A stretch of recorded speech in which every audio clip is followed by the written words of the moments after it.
Bonjour à tous et bienvenue sur boursicoté.com pour cette nouvelle analyse technique du CAC 40 en clôture avec une séance qui a donc confirmé la poursuite du mouvement haussier que nous avons entamé hier suite à l'ouverture de ce gap qui avait validé la zone des 8092 points comme zone de support. On est venu franchir la zone des 8145 points, puis la zone ici des 8215 points est venue s'imposer comme résistance puisque les cours se sont arrêtés à 2 points avant de redescendre ici en clôture à 8178,54. Le CAC 40 ce soir gagne 0,18% par rapport à la clôture de la séance précédente. C'est donc une confirmation de la poursuite du mouvement haussier, même si des mouvements, je dirais, d'affaiblissement commencent à apparaître.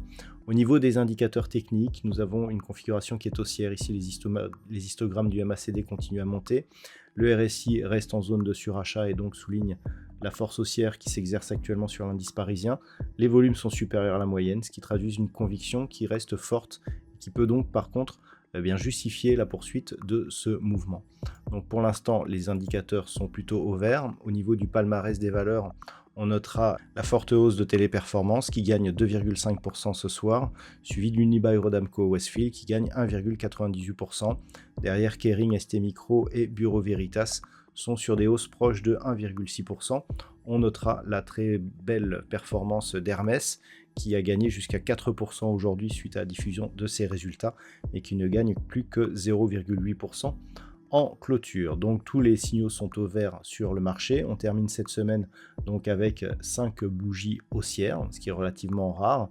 Et au niveau du marché vu en hebdomadaire, comme tous les vendredis, eh bien, on peut observer la forte hausse donc, que nous avons eue cette semaine, où on a donc validé cette zone des 7975 points qui était la semaine dernière résistance comme support, et on est venu poursuivre ici jusqu'à cette zone des 8215 points. Donc d'un point de vue moyen terme, on continue à confirmer ici la sortie de cette dynamique baissière suite à l'impulsion de cette bougie, et donc on est toujours sur une très forte dynamique, et on peut voir que l'objectif ici reste sur cette zone de point haut que nous avions au mois de mai de l'année dernière. Toutefois, il faut observer ce qui se passe sur le CAC 40 Global Return, c'est-à-dire en réintégrant les dividendes. Nous pouvons constater que les records ont déjà été battus, puisque cette semaine, eh bien, on a cassé cette zone ici des 25 386 points qui constituait l'ancien record que nous avions au mois de mai. Donc on peut considérer que nous évoluons déjà sur des niveaux records sur l'indice parisien. Au niveau des indicateurs techniques, nous sommes là aussi dans une configuration qui reste haussière, les histogrammes du MACD restent positifs, le RSI se dirige vers sa zone de surachat, les volumes sont supérieurs à la moyenne. Donc, d'un point de vue moyen terme, on peut voir aussi que la conviction reste haussière et potentiellement forte.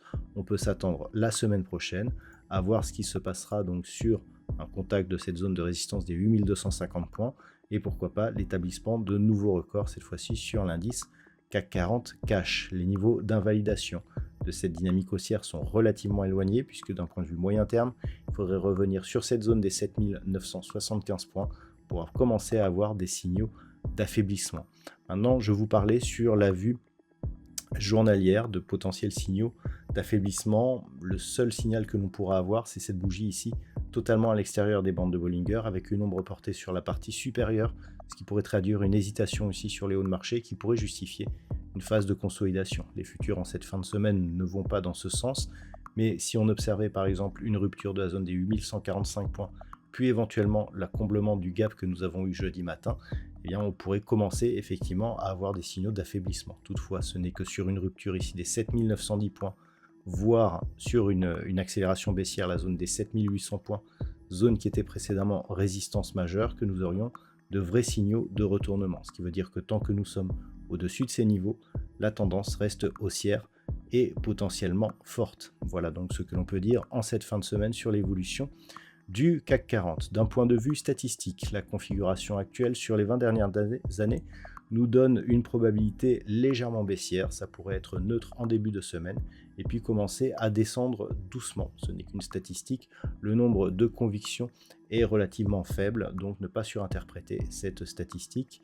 On regardera ce qui se passe au niveau des valeurs et au niveau des zones horizontales que je vous ai énumérées. Voilà donc ce que l'on peut dire pour aujourd'hui. Je vous souhaite de passer un bon week-end. On se retrouve dès la semaine prochaine pour d'autres analyses techniques, toujours sur le site boursicoté.com.